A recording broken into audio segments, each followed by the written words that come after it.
Hi and welcome to Biteable Live for another week. Thank you so much for joining us. This week we're going to be diving in and talking about LinkedIn's continued expansion into video and particularly LinkedIn Live.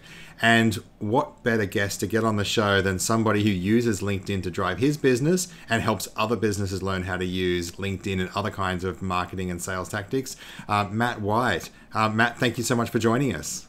An absolute pleasure. How are you?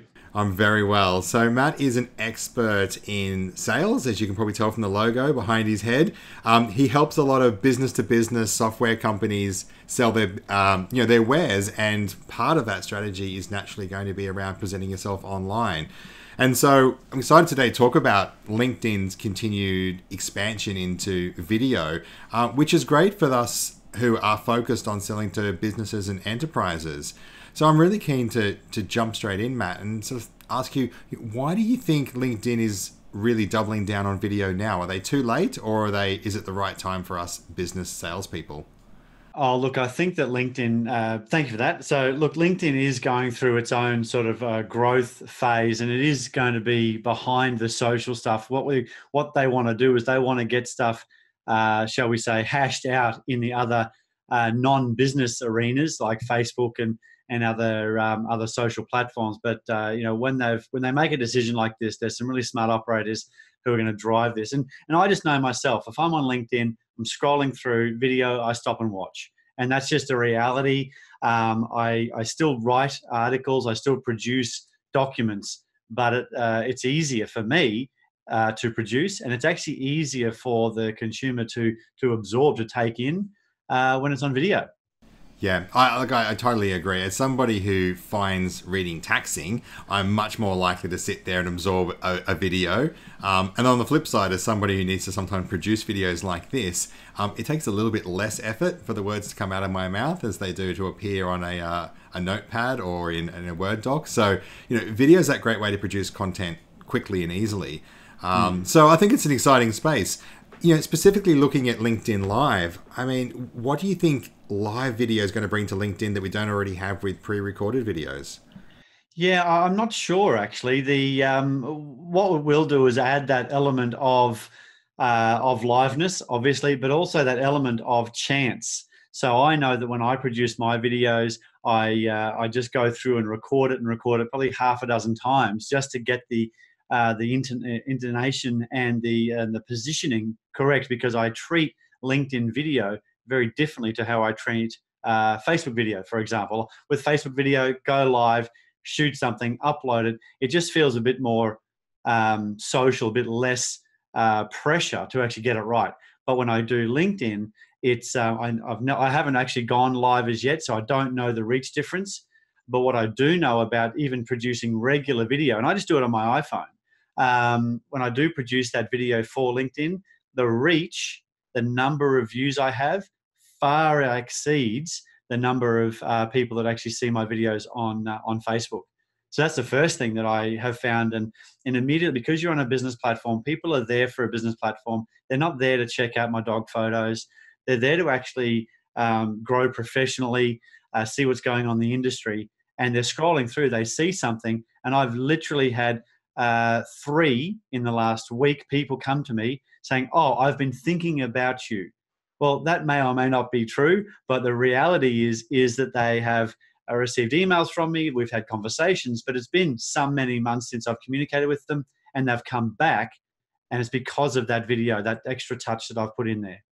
Yeah, and I think what you touched on there is entirely true. LinkedIn is still gifting business people better organic reach than they're going to get on most other platforms. So that's exciting for a start. We don't have to necessarily put money behind LinkedIn to make it work. So that's a big tick, particularly if you're a smaller business, single operator.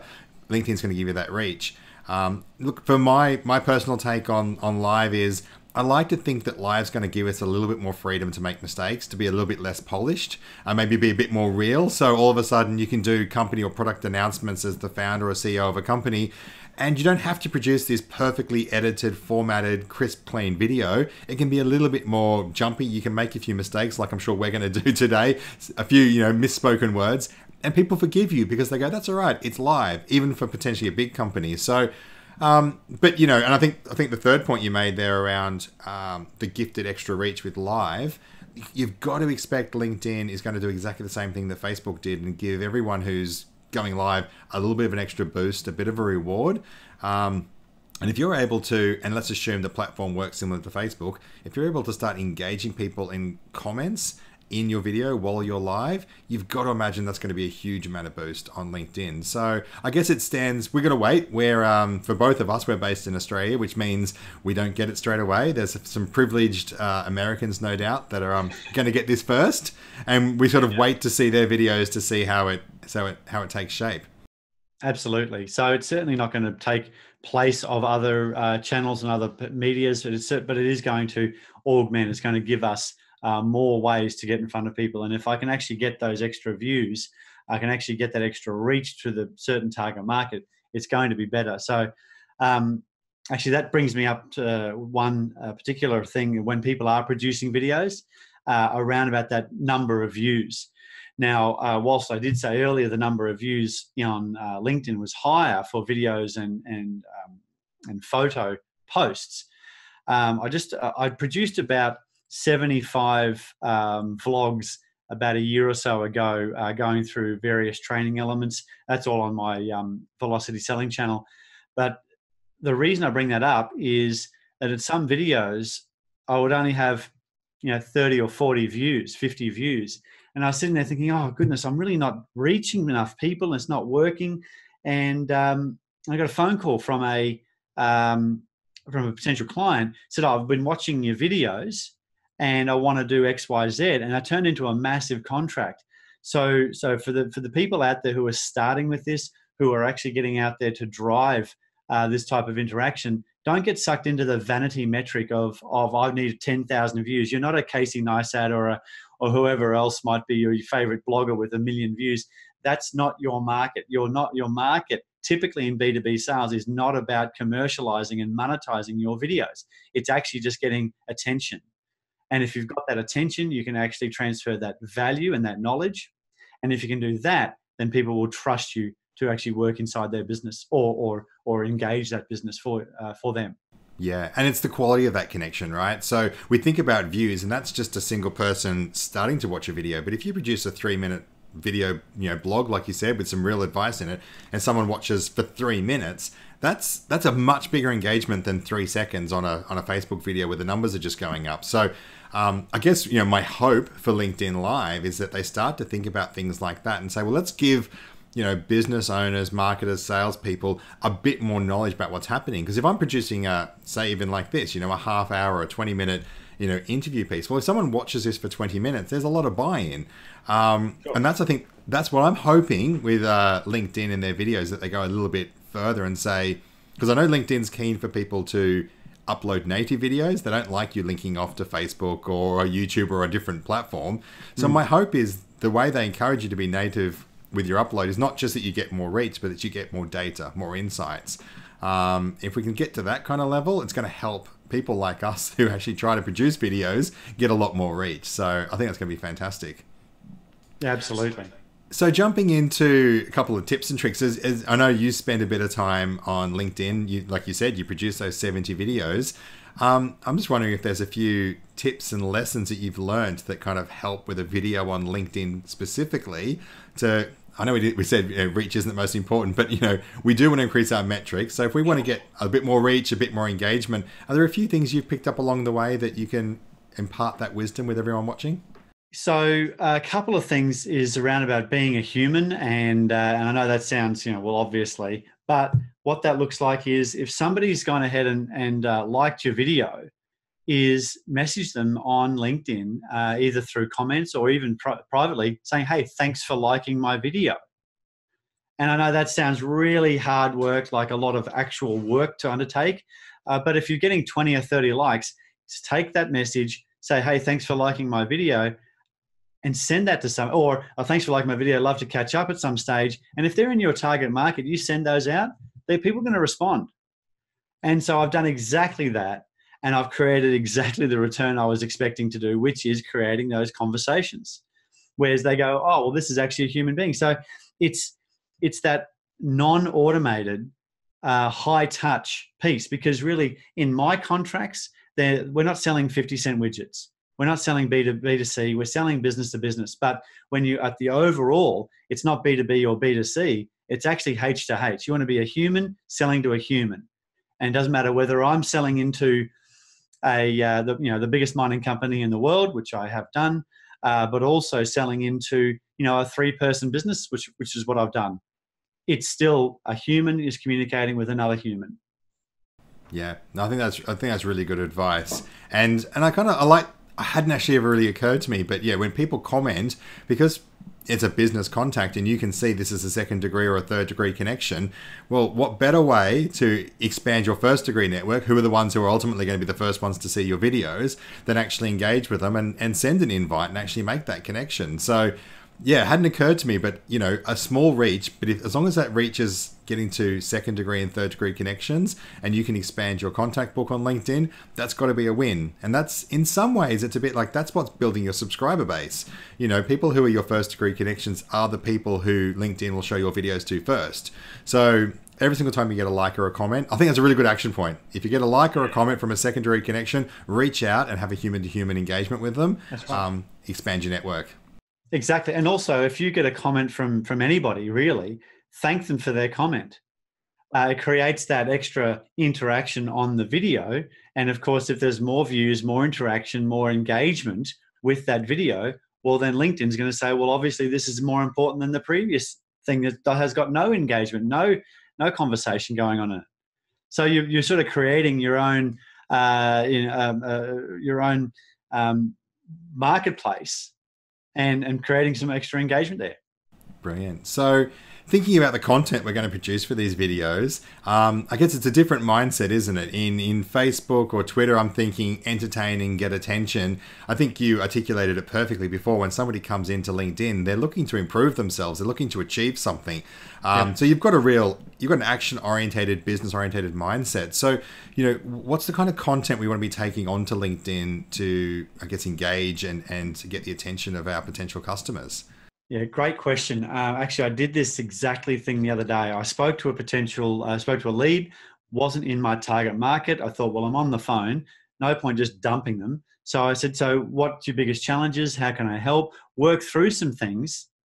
But while I was doing that, I was operating at trying to help them, but also realizing that the stuff that I know, a lot of people don't know. So I literally wrote down a notepad, a couple of points that I helped them with. I hung up the call, jumped on video, recorded myself actually saying, hey, I just had a person who had this, and this challenge. This is how I answered it. And so what I did is I presented problem solution all in one go and put that up on LinkedIn, put that on Facebook, and immediately got responses. And the interesting thing is the person that I answered the question for, because I met them on LinkedIn, I engaged with them on LinkedIn, and I reposted that video. I didn't tag them in it because I don't want them to feel that I was using them for content, but they liked it. They reshared it on their page and thanked me in their own comments for the time that I spent with them. So this sort of goes back to the when I'm coaching businesses, coaching salespeople to get out there and be their own media company, if I want to coin a Gary Vee term. But how to do that is you go through your outbox. Look in the questions you've answered, because that question that person has is probably a bunch of other people who've got the same question. And if you can provide a quality answer to that person, well, then that's going to be a quality answer for other people as well. So, and please, and this is one thing I had to get over for myself, is that what I know is not what everybody else knows. And so sometimes I think that I'm telling people how to answer questions. I put one up yesterday about, what happens when you get a question about your product. That's basic stuff. This is sales 101, early day stuff, but it needs to be reinforced.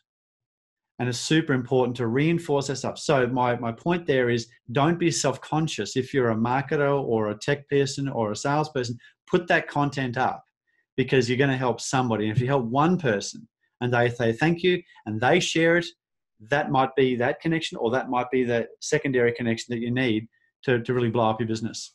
Yeah, that's good advice. And just at the end there, you're talking about maybe you're a technical person, maybe you're a marketing person, maybe you're a salesperson. I think that's interesting because in my head, I started to think, well, then let's say I work in I'm not just a one person business, there's multiple people in the business. Who should be putting that video onto LinkedIn in that business environment? Is there a rule of thumb, or is it the best looking person in the company that needs to go on? Well, clearly it's not that, because I'm doing these videos. With me. Yeah, okay, point taken. But the thing is, it's the person that can add value, but really it's humanizing, and it's humanizing the people in the business. So if you've got a tech person in the business, but if they've got something to say, they've got an opinion, put it out there. Like this is not the age of, there's not a lot of cake makeup on me or you today. It's actually about making sure the value is there, and really in a business context. And that's why live exists. That's why people engage with live, because they can actually see what it's looking like. One of the people that I follow on Facebook, he does a live driving in his car every day, in his Tesla. So he's tootling along, got his hands off the steering wheel, and he's just sort of talking about the issues of the day. And the best source of content is the questions you get asked and what you see, and conversations like this where we can just commentate on stuff. Yeah, I see a lot of that in the car footage, and I don't know. This is just totally a personal opinion, but sometimes it gets a little bit cringeworthy because I think they've copied like a super important influencer, and they see someone, it's like your Gary V's who do these videos, and they get 1 million views, and so they think, oh, I need to be important, and they jam their phone in their car and do that piece as well.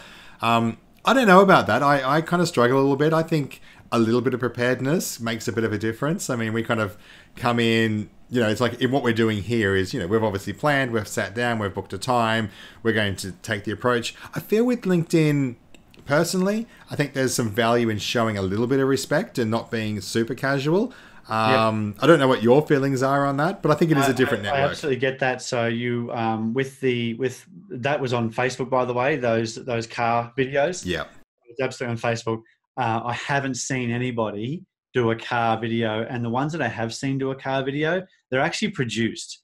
One that I saw yesterday on LinkedIn was actually the dude was black and white, and for some reason that stood out. That actually had something different to it. And there was a title bar across the bottom. There was just a little bit of effort went into it, and that's the sort of stuff. I think you're absolutely right. Then people just expect a higher level on LinkedIn. Yeah. No, I think that's exactly right. And I think, I kind of imagine LinkedIn also being about like the way you would turn up to a business meeting as well. So, doing that quick video, at the gym before, that's great. If you're a big celebrity, you can pull that off. If you're like me and you need to earn a bit more, I think you've got to find that middle position that I think represents your brand and the persona that you want to portray. So you don't want to overdress for it. There's no point coming on and doing a live video wearing a 3-piece suit. Well, maybe there is actually. It depends on your business, right? But we'll see how it goes. But I guess it's my hope for LinkedIn Live that we're going to see a lot more from founders and CEOs jumping in, not being afraid, rather than sticking one of the junior lackeys out the front and saying, hey, you speak to the camera.